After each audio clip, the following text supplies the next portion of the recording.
গ্রামে না থাকলে কি হবে, গ্রামের ছোঁয়া আমার বাসায়, বুঝছেন? এই যে দেখেন কত বড় বড় জাম্বুরা, এই বস্তা ভর্তি জাম্বুরা আমার বাসায়। একটা একটা করে বের করি, অনেক জাম্বুরা। এগুলা কিন্তু একটা আচার দিয়ে পারা হয় নাই, যত্ন সহকারে গাছে উঠা উঠা পারানো হয়েছে। মাশাআল্লাহ, অনেক সুন্দর সুন্দর জাম্বুরা এখানে আছে। একটা গাছে কি পরিমাণ জাম্বুরা ধরছে বুঝেন? আর এই জাম্বুরা গুলা খেতে বেশ মিষ্টি।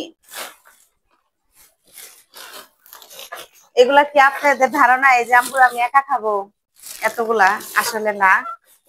এখানে আমার যারা সবচাইতে পছন্দের মানুষ, তাদের বাসায় আমি পাঠাবো। আছে না কিছু মানুষ অনেক নিজের জীবনের চাইতে তাদের আমি ভালোবাসি, তাদের জন্য এগুলা পাঠানো। এই যে দেখেন, এগুলা একটা জাম্বুরাও মাটিতেও পড়ে নাই, আস্তে আস্তে আস্তে আস্তে করে গাছ থেকে উঠে পাড়ানো হয়েছে। এই যে এই পাশেও আছে আরো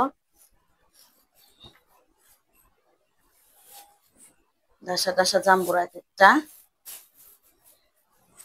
আবার আরো কি কি আছে দেখেন, এই যে এখানে দুধ কচু আছে, আর চাল কুমড়ার পাতা,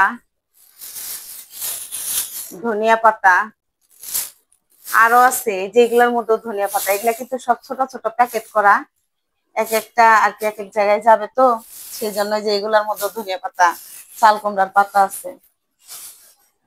আর এটার মধ্যে হচ্ছে দুধ কচুর যে পাতাগুলো আছে না, ওইগুলা রাখছি।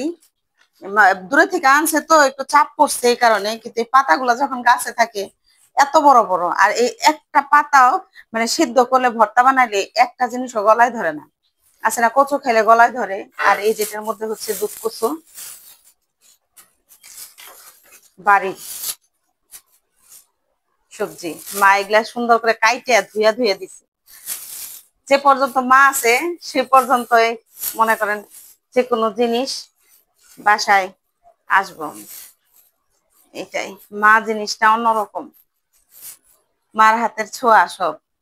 আর এগুলা আমাদের ছোট চাচার বাসার জাম্বুরা আমি আনছি। আর ওই গাছের জাম্বুরা গুলো অনেক মিষ্টি হয়, আর আমাদের গ্রামের সব বাড়ির ফলগুলাই খুব মিষ্টি, পাহাড়িয়া ফল তো খেতে বেশ মজা লাগে।